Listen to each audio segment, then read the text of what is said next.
नमस्कार दोस्तों, 6 अगस्त 1945 सुबह 8:15 अमेरिका एक न्यूक्लियर बॉम्ब ड्रॉप करते हैं B-29 बॉम्बर्स, जिस बॉम्ब का नाम था लिटिल बॉय। ये गिराया जाता जापान के हिरोशिमा शहर पर। पलक झपकते ही भयंकर तबाही का मंजर देखने को मिलता है।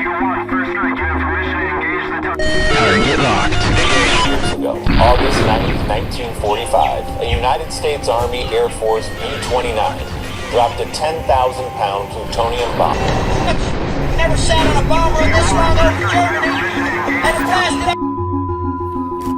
लगभग 70,000 लोग तुरंत मारे जाते हैं। इसके ठीक 3 दिन बाद अगस्त 9 को और एक न्यूक्लियर बॉम्ब गिराया जाता है जापान के नागासाकी शहर पर, और इसका नाम है fact.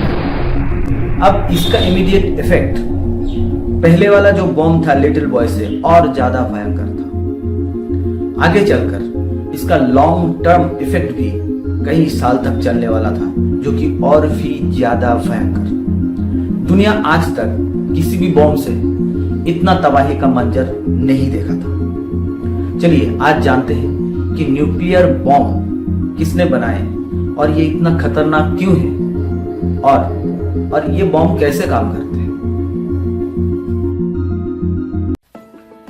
Juliet Robert Oppenheimer, the father of atom bomb कहा जाता है इनको। और जापान का इतना भयंकर तबाही का मंजर देख के रॉबर्ट ओपेनहाइमर का मुंह से एक गीता का श्लोक बाहर आया। वो क्या बोले थे वो आगे चल के हम बताएंगे, और ओपेनहाइमर को लेके एक अलग सा वीडियो में हम चर्चा करेंगे। आज हम बात करते हैं न्यूक्लियर बॉम्ब के बारे में। दरअसल न्यूक्लियर बॉम्ब यूरेनियम से बनाया जाता है।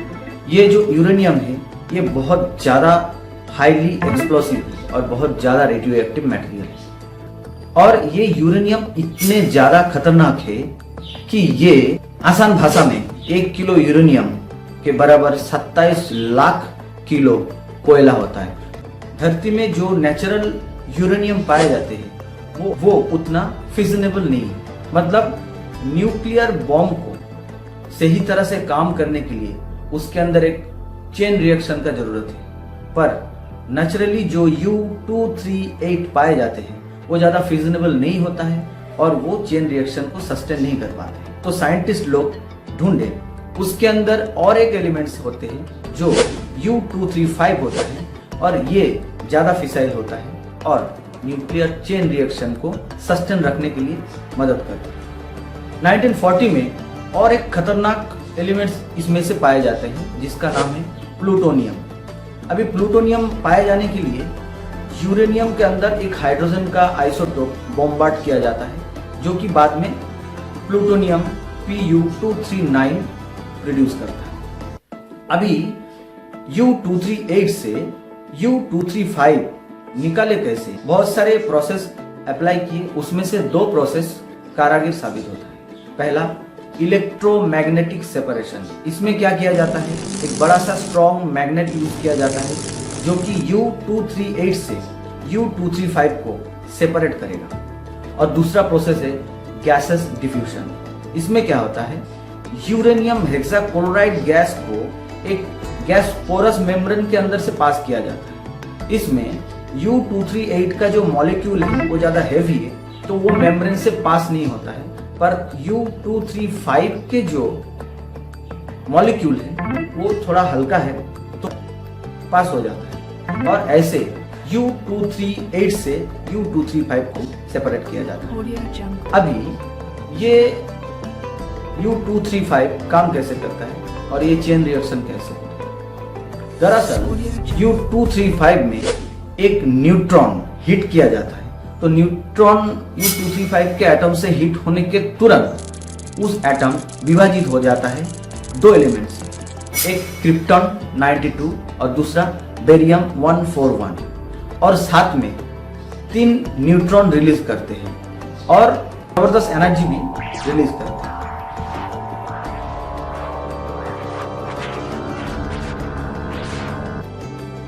तो जब एक U-235 के एटम के ऊपर एक न्यूट्रॉन हिट किया जाता है तब वो U-235 दो हिस्सों में डिवाइडेड होता है, एक क्रिप्टॉन दूसरा बेरियम, और साथ में 3 न्यूट्रॉन रिलीज होता है जबरदस्त एनर्जी के साथ।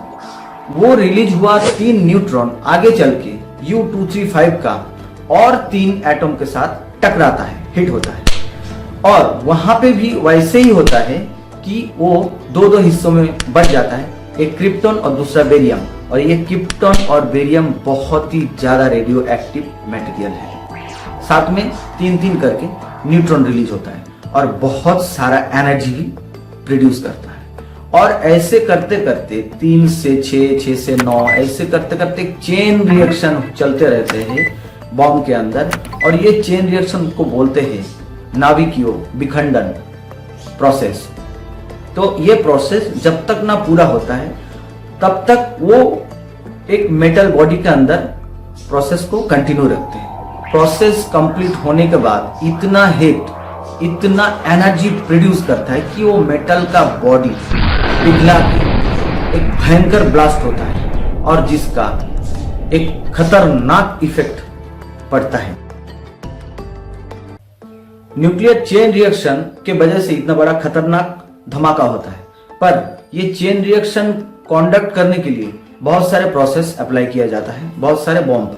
बेसिकली लिटिल बॉय में जो हिरोशिमा में ड्रॉप किया गया था, उसमें ये चेन रिएक्शन कंडक्ट करने के लिए गन टाइप का मैकेनिज्म अप्लाई किया गया था। लिटिल बॉय ड्रॉप होता है, ये 1900 फीट ऊपर से ही इसका फायर स्विच ऑन किया गया था, और फायर स्विच बॉम्ब में स्थित इग्नाइटर को ऑन करता है और एक चिंगारी पैदा करता है। इसके आगे एक सिलिंड्रिकल बैग होता है जो सिल्क का होता है, क्लोराइड पाउडर से भरा हुआ, और ये चिंगारी पैदा करते ही तुरंत एक्सप्लोड करता है। ये एक्सप्लोजन का फोर्स आगे रखा हुआ कार्बाइड डिस्क को आगे फोर्स करता है। इस डिस्क का आगे रखा होता है U-235 के सब क्रिटिकल मास, जो सिलिंड्रिकल होता है और बीच में होलो होता है। अब ये U-235 के सब क्रिटिकल मास 300 मीटर पर सेकेंड के स्पीड से आगे की तरफ स्लाइड होता है। बॉम्ब के आगे के हिस्से में U-235 सिलिंड्रिकल शेप में रखा जाता है, जो सुपर क्रिटिकल मास वैल्यू के साथ फिक्स होता है।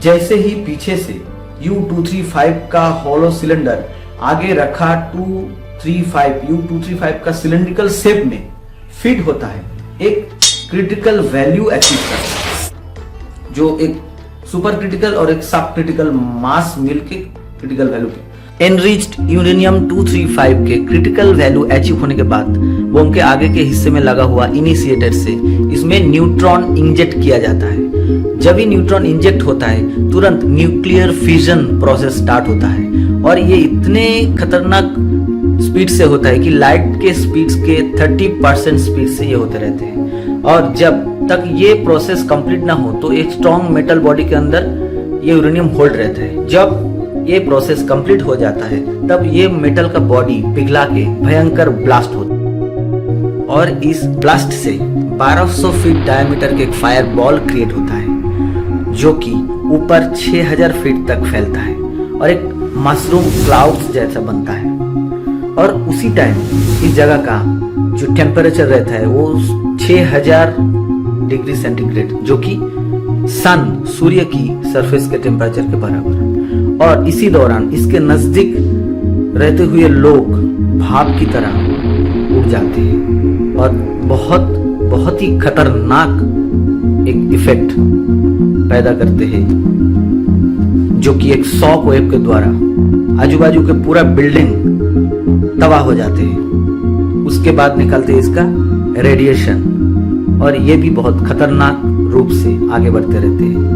इसी तबाही को देखकर रॉबर्ट ओपेनहाइमर एक गीता का श्लोक याद करते हैं, सुनिए। Line from the Hindu scripture, the Bhagavad Gita. Vishnu is trying to persuade the prince that, and says, "Now I am become death, the destroyer of